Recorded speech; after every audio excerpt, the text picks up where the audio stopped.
Сәлем достар. Бүгін мен сіздерге капустаны қалай тұздықтап қысқа дайындау керектігін үйретемін.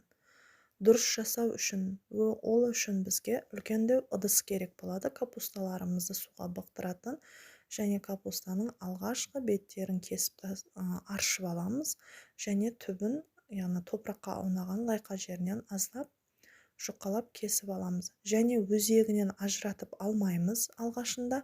Егер біз өзегінен ажыратып алатын болсақ, ол бізде шашырап кетуі мүмкінді. Келесі екінші кезеңге өткен кезімізде капусталарымызды турайтын кезде шашырап бізге қолайсыздық танытуы мүмкін. Сол себепті алғашында осылай өзегімен бірге кесіп бачокқа жайғастырамыз. Егер капусталарыңыз үлкен болса, көлемі 6-ға 5-ке бөлсеңіздер болады. Менің капусталарым кішірек болғандықтан мен 4-ке бөлдім. Және де достар, тұзды мен әуелі осылай қайнаған сумен ерітіп құямын. Кейбіреулер төбесінен тастап уыстап салуға да болады, бірақ ол тұз төменге тұнып барып отырып қалады да, суымыз тұзды болмай қалады. Ал су тұзды емес болған жағдайда капусталарымыз базданып, тез жаман иіс шығаруы мүмкін. Сол себепті осылай тұзды қайнаған сумен ерітіп, және осы капусталар бататындай қылып қайнаған суды үстінен құямыз. Және бұны қам жылы су, біреулер мұздай су қосуы мүмкін. Олай жасамаймыз. Қайнаған су желательно. Және үстіне ауыр болу үшін осылай 5 литр баклажканы алдым мен. Сіздерде ауыр тас болатын болса, таспен жауып, бетін мата дастарханмен ба, осылай дәкенмен ба жауып қойып қоямыз. Және бұл 2 күн осылай тұрады. Мінекей 2 күніміз өтті және мен капусталар әбден суға аздап пісіп, төменге түсе бастайды алғашқы көлемнен.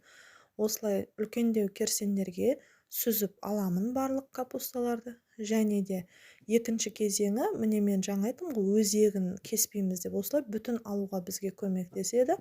Және өзегін, капустаның арасында қатқыл бірігіп тұрған өзекше тамырлары болады, соларды да алып тастаймыз. Себебі олар жеп жатқан кезде бізге онша приятно болмайды. Сол себепті де ондай артық нәрселерін кесіп алып тастап, бөлек ыдысқа осылай майдалап өзімізге қалаған пішінде келтіреміз.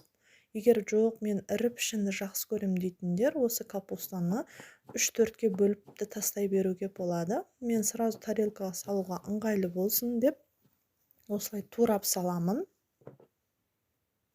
Және достар, егер сіздер менің каналыма әлі де тіркелмеген болсаңыздар, тіркеліп, комментарий жазып, өз ойларыңызды жазып, жасап көргендеріңіз болса, менің рецебім бойынша сол туралы пікірлеріңізді қалдырсаңыздар да болады. Мен оған өте қатты қуанамын. Өздеріңіздің достарыңызбен, жақындарыңызбен де бөлісуге болады. Және де үстіне осылай мен қысқа қарай аджика жасап қоямын. Осылай морозильникке салып сақтаймын тоңазытқышта. Осыларды қосамын. Дәміне қарай, егер тұзыңыз аз болатын болса, тұзды аздап қосуға болады. Мен көп қосқан жоқпын, себебі тұзды суда менің тұзым өте жақсы болды. Тұзы нормальный болды.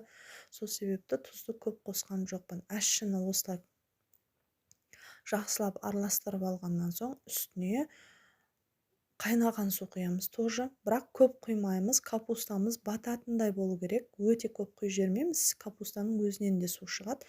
Мінекей видеода көріп тұрғаныңыздай әшісі өзіне сай және суы да өзіне сай болады. Және үстіне ауыр тас я болмаса 5 литрлік баклажканы осылай қойып, 2-3 күнге қойып қоямыз. Осылай 1 аптаға ұзағымен.